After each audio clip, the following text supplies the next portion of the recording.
Assalamualaikum warahmatullahi wabarakatuh.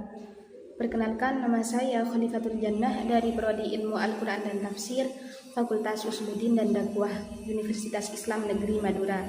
Kali ini saya akan membahas tentang sejarah perkembangan Al-Quran pada masa dinasti Abbasiyah dan Utsmaniyah. Yang pertama, genealogi dinasti Abbasiyah dan Utsmaniyah. Dinasti Abbasiyah berdiri pada tahun 750 dan berakhir pada tahun 1258 Masehi. Berasal dari keturunan Abbas bin Abdul Muttalib, yakni paman Nabi Muhammad SAW. Pada masa ini, Baghdad berkembang menjadi pusat ilmu pengetahuan, terutama pada masa Harun ar-Rasyid dan Al-Ma'mun.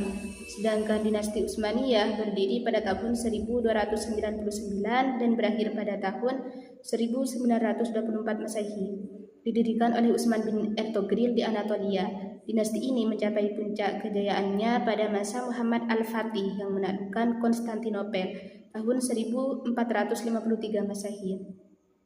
Kedua dinasti ini menjadi pusat penting perkembangan peradaban Islam dan ilmu-ilmu Al-Quran. Kemudian, apa saja kontribusi khalifah terhadap perkembangan Al-Quran?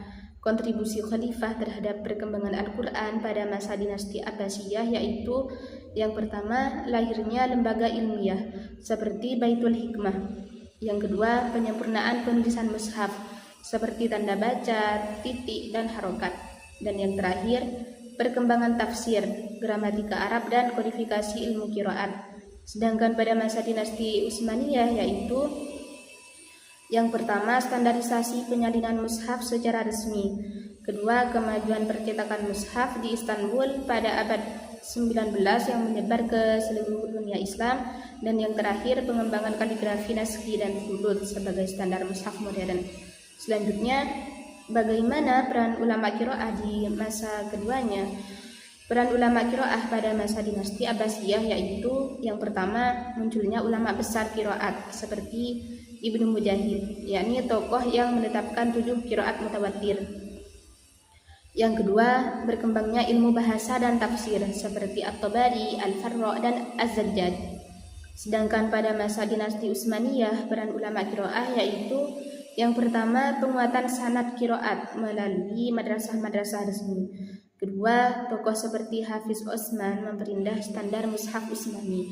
Dan yang terakhir, mushaf Utsmani menjadi rujukan penyalinan mushaf dunia hingga sekarang.